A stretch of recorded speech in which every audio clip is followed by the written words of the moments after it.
শুভ সকাল বন্ধুরা, তোমরা সবাই কেমন আছো? আমি তো ভালোই আছি, আশা করছি তোমরাও সবাই ভালো আছো।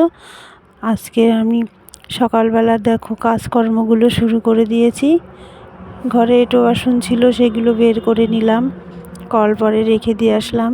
এবার আমি ঘরটা ঝাড় দেবো বলে বারুনটা নিয়ে আসলাম। তারপরে পাপোশটা দেখলাম একটু ধুলো হয়ে গেছে, পাপোশটা ঝেড়ে নিলাম, নিয়ে ঘরটা ঝাড়ু দিয়ে দিচ্ছি।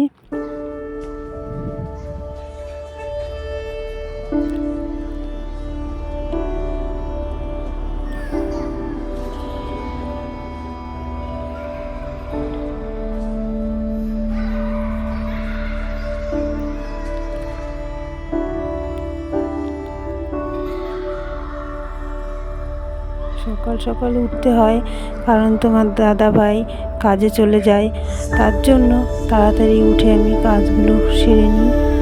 ছেলে মেয়ে পড়তে যায়, তাদেরকে কিছু খাবার করে দিতে হয়।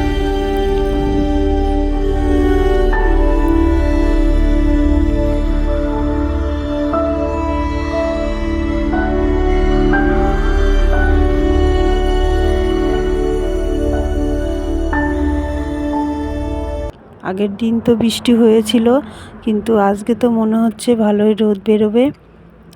সকাল থেকেই আকাশটা পরিষ্কার দেখা যাচ্ছে।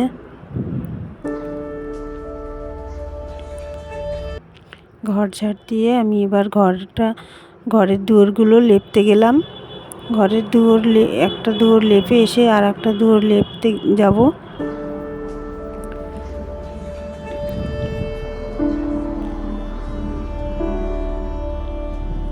পুরো ঘর তো লেপবো না, একটু দুয়ারটা লেপে নিই।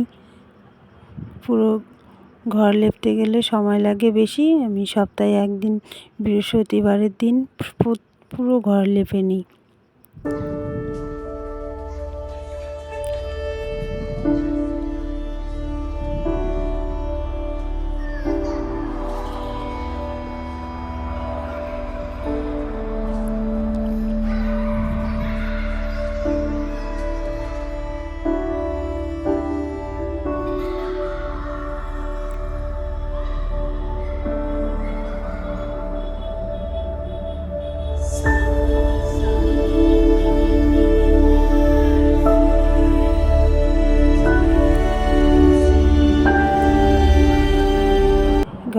এই ঘরের দুয়ারটা আমার মোছা হয়ে গেল প্রায়। তারপরে যাব আমি রান্নাঘরে লেপতে। রান্নাঘরের উনুনটা না একটু ভেঙে ভেঙে গেছে, সে উনুনটা একটু মাটি দিয়ে লাগাতে হবে। মাটি ছেনে ভালো করে লেপে দেব। রান্নাঘরটা ভালো করে লেপে দিলে দেখবে মনে হবে যে রান্না করতেও ভালো লাগে। জায়গাটা পরিষ্কার পরিচ্ছন্ন থাকলে সত্যিই খুব ভালো লাগে।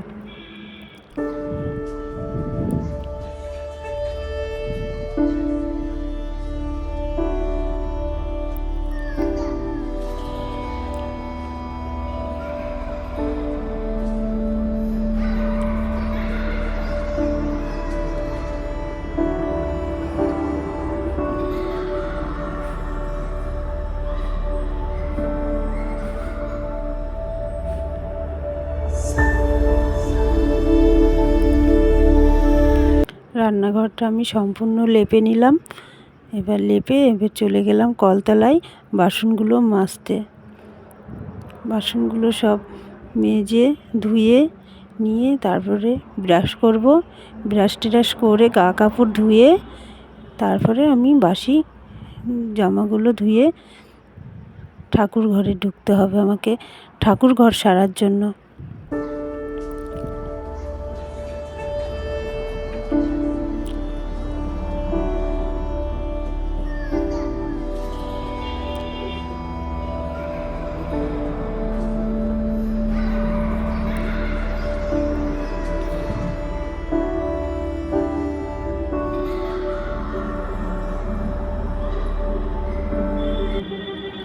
এবার আমি চলে আসলাম দেখো ঠাকুর ঘরে। বাসি জামা টামা যা ছিল গা কাপড় ধুয়ে আমি নাইটিটা পরে এবার আমি ঠাকুর ঘরে চলে আসলাম। ঠাকুর ঘরের ঠাকুর ঘরটা লেপে নেব আর ঠাকুর ঘরের বাসনগুলো মেজে রাখবো, যাতে দুপুরবেলায় স্নানটা করে পুজো দিতে পারি। কাজটা একটু এগিয়ে থাকবে, আমি প্রতিদিনই এভাবেই কাজ করি। আমার ঠাকুর ঘরটা কেমন লাগলো তোমরা সবাই বলো কিন্তু।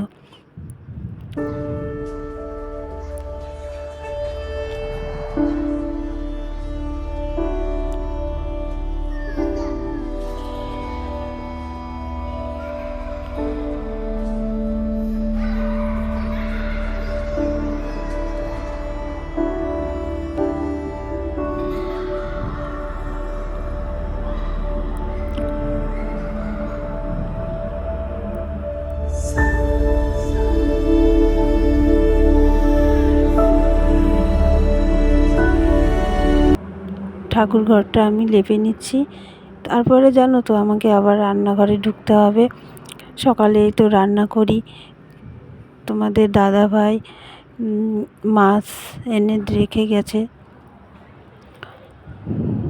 এই যে আমি ঠাকুরের বাসনটা মেজে নিচ্ছি। ঠাকুরের বাসনটা মেজে তারপরে আমি ঠাকুরের বাসনটা ধুয়ে নিচ্ছি। আর তুলসী তলাটা আমি আগেই লেপেছি, সেটা আর তোমাদের দেখানো হয়নি।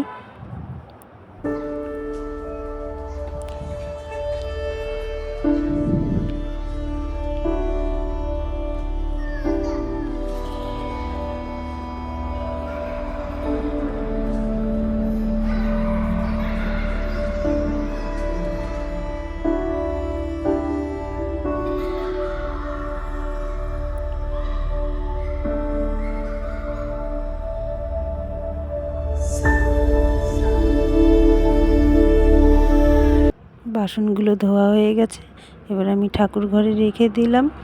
ঠাকুর ঘরটা দরজা দিয়ে আসলাম, দিয়ে এবার আমি রান্নার জন্য প্রস্তুত হয়ে নেব। এবার মাছটা ছিল, মাছটা আমি কেটে ধুয়ে নেব।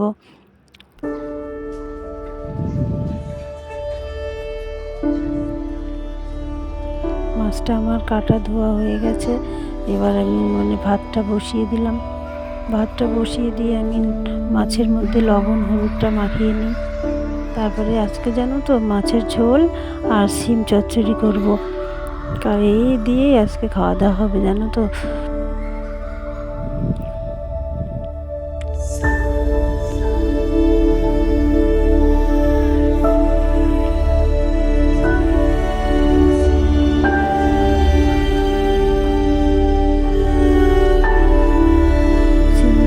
বেছে নিচ্ছি, দেখছি যে পোকা টোকা আছে কিনা।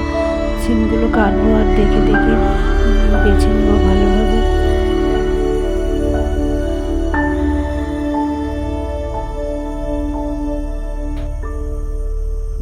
আজকের ব্লগটা আমার এই পর্যন্তই। সবাই ভালো থেকো, সুস্থ থেকো।